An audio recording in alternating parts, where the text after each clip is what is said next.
Hey, what's up, y'all? Welcome to the channel. And as many of you know, the NFL draft happened Thursday, so I had to review it. On last Saturday, I created a mock draft, entirely inaccurate. I think I got 2 out of 10 picks right. If you want to laugh, you can go check it out. Proposing what I think should happen in the draft.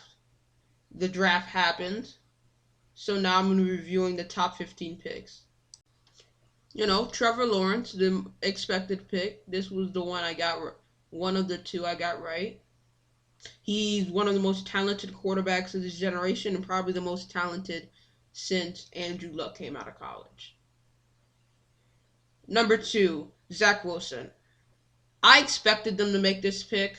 I don't like it. I don't think Zach Wilson's that good of a prospect, and I would have preferred Justin Fields or Trey Lance over him.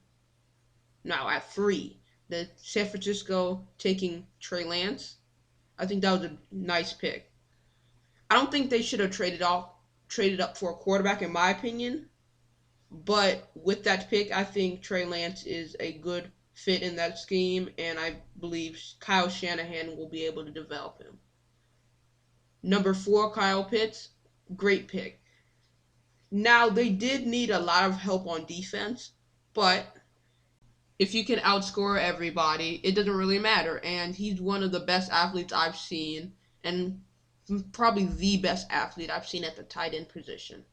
At five, the Bengals take Jamar Chase. I don't think that was a great selection. He's a great athlete, and I think it's going to probably work out for them, but I would have preferred taking Penei Sewell just because Burrow needs a lot of protection, and we don't need him getting injured any more than he is now. At six, the Dolphins take Jalen Waddle. I don't have much on this pick. I think it was a good, solid pick. They needed a wide receiver to complement Devontae Parker. At seven, in my opinion, one of the best picks of this draft. Penei Sewell is going to the Detroit Lions. They needed some offensive line help. They got some to protect Jared Goff, and Penei Sewell is the best old lineman, and he is one of the best old lineman prospects in a while.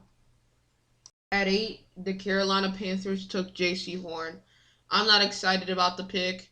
I personally believe Surtain's much better, but Horn's a solid player, and I think in the long run they're going to be fine. But I believe Horn's a much higher risk pick, and I would have took Surtain.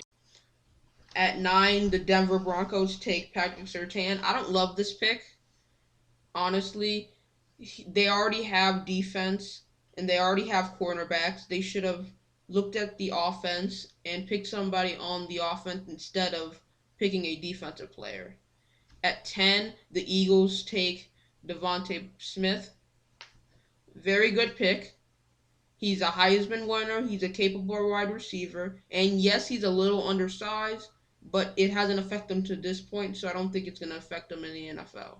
At number 11, the pick of the draft, the Chicago Bears take Justin Fields. In my opinion, Justin Fields is the second best quarterback in this draft, and I believe the Bears made a correct selection, and they could be a playoff team or maybe a Super Bowl contender depending on how well Justin Fields develops.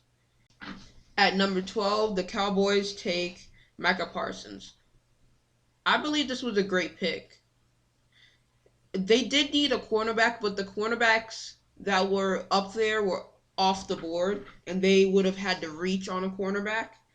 And Micah Parsons is a very solid linebacker, and he can start filling in for Sean Lee after his retirement. With the 13th pick, the Los Angeles Chargers take Rashad Slater. I think this is a steal. I thought Rashad Slater was going to go in the top 10, but he ends up dropping to 13, and now they can protect Justin Herbert.